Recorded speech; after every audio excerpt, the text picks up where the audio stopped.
Di video kali ini akan dijelaskan sedikit sinopsis untuk Rabu tanggal 12 Februari 2025. Namun sebelum itu, buat teman-teman yang baru bergabung, jangan lupa like, subscribe, dan nyalakan tombol loncengnya agar tak ketinggalan video terbaru selanjutnya. Terima kasih banyak buat teman-teman yang sudah subscribe dan like video ini. Semoga teman-teman semua selalu diberikan kesehatan dan rezeki yang melimpah. Aksa terdiam membiarkan pikirannya mengembara dalam bayangan tentang Amira. Ia teringat bagaimana Amira dengan penuh perhatian mencuci dan mengeringkan jas miliknya. Sesuatu yang tidak pernah ia duga sebelumnya. Dalam lamunannya itu, Amira masuk ke ruangannya dengan langkah ringan. Wajahnya berseri-seri. Rambut panjangnya tergerai indah, berkilau saat ia memutarnya dengan riang. Aksa bisa merasakan kehangatan kehadirannya. Bahkan meski semua ini hanya ada di dalam kepalanya. Amira melangkah mendekatinya, membawa jas yang telah rapi ia bersihkan. Dengan senyum manis yang selalu berhasil mengacaukan hati Aksa, Amira menyampirkan jas itu ke pundaknya dengan lembut. Tatapannya penuh kekaguman saat melihat Aksa mengenakannya. Ia tampak terkesiap, lalu berkata bahwa Aksa terlihat sangat tampan dengan jas itu. Bahkan menyebutnya sebagai sugar baby yang dengan senang hati melayani majikannya.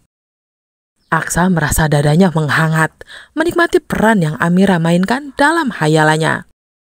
Hingga lamunan itu tiba-tiba hancur seketika.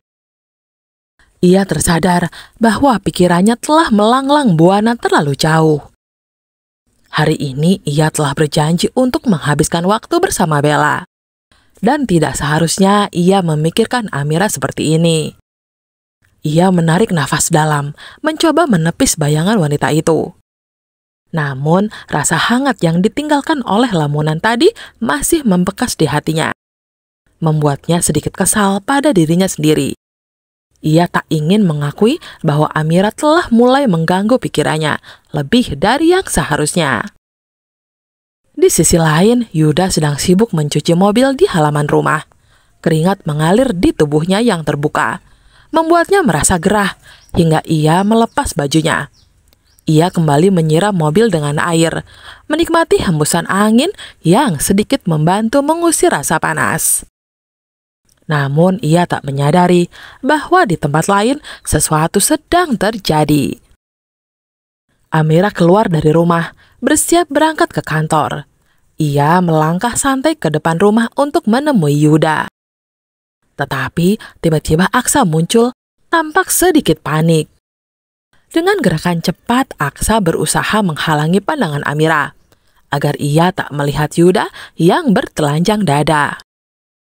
Wajahnya terlihat jengkel, seakan ia tak suka jika Amira melihat pria lain dalam keadaan seperti itu. Amira hanya bisa mengerutkan kening, bingung dengan reaksi Aksa yang berlebihan. Aksa tetap bersikeras dan langsung berjalan ke arah Yuda, memintanya untuk segera mengenakan kembali bajunya.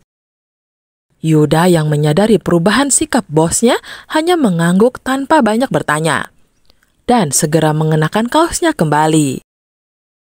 Sementara itu, Amira yang melihat semua itu hanya bisa menghela nafas. Merasa heran dengan sikap protektif Aksa yang tiba-tiba. Ia tak ingin memikirkan lebih jauh, memilih untuk segera pergi ke kantor bersama Yuda. Dalam perjalanan, Yuda tiba-tiba melontarkan sebuah pertanyaan yang membuat Amira terkejut. Ia bertanya sudah berapa lama Amira bekerja dengan Aksa, karena tampaknya mereka begitu sangat dekat. Amira merasa aneh dengan pertanyaan itu. Ia menilai bahwa seberapa dekat dirinya dengan Aksa bukanlah urusan Yuda, yang tugasnya hanya sebagai driver dan bodyguard. Yuda tampaknya menyadari bahwa ia telah lancang menanyakan hal itu. Ia pun buru-buru meminta maaf dan kembali fokus menyetir, membiarkan perjalanan berlanjut dalam keheningan. Sementara itu, di tempat lain, Bella yang tengah dalam perjalanan bersama Aksa tiba-tiba teringat sesuatu. Kontrak pernikahan antara Aksa dan Amira masih tersimpan di brankas dalam lemari pakaiannya. Di sisi lain, Reno dan Hilda melangkah dengan hati-hati, memastikan setiap gerakan mereka tidak menimbulkan suara. Mereka menunggu waktu yang tepat, hingga Aksa dan Bella benar-benar pergi. Lalu dengan cepat menyelinap masuk ke dalam kamar. Mata mereka langsung menyisir setiap sudut ruangan, mencari petunjuk yang bisa mengungkap rahasia hubungan Aksa dan Bella. Dengan penuh kehati-hatian, mereka mulai membuka laci, membalik beberapa barang, hingga akhirnya perhatian mereka tertuju pada lemari pakaian yang tampak mencurigakan. Saat lemari terbuka, mata mereka langsung terpaku pada sebuah brankas yang tersembunyi di dalamnya. Jantung mereka berdegup kencang, menyadari bahwa benda itu bisa jadi menyimpan sesuatu yang penting.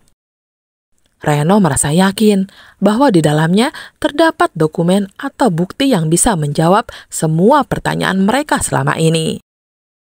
Jika benar di dalam brankas itu tersimpan surat pernikahan kontrak antara Aksa dan Amira, maka tak ada lagi yang perlu diragukan. Misteri hubungan mereka akan terbongkar, dan yang lebih mengkhawatirkan, Bella bisa berada dalam bahaya besar jika rahasia ini sampai ke telinga Pak Bastian. Di tempat lain, Adam sedang mengemudi bersama manajernya, fokus pada jalanan yang mulai ramai. Namun, perhatiannya tiba-tiba teralihkan oleh sebuah mobil di depannya, yang tampak melaju dengan tidak terkendali. Kecurigaannya semakin kuat saat mobil itu terlihat oleng ke kiri dan ke kanan, seperti kehilangan arah. Adam merasa ada sesuatu yang tidak beres. Dengan cepat, ia memacu mobilnya lebih dekat, berusaha melihat ke dalam kabin mobil tersebut untuk memastikan apa yang sebenarnya terjadi. Ketika berhasil melihat ke dalam, Adam terkejut mendapati seorang pria tua di balik kemudi yang terlihat kesakitan. Ia memegangi dada kirinya dengan wajah menegang. Sang manajer yang ikut memperhatikan menduga pria itu mengalami serangan jantung. Tanpa berpikir panjang, Adam segera membunyikan klakson berkali-kali, mencoba menarik perhatian pria itu agar menghentikan mobilnya. Namun tak ada respon. Merasa situasi semakin genting, Adam akhirnya mengambil resiko dengan mencoba menghentikan mobil itu sendiri. Jantungnya berdegup kencang saat ia berusaha mengendalikan situasi, tanpa menyadari bahwa pria yang tengah ia selamatkan itu adalah ayah tirinya sendiri, pria yang sangat ia benci.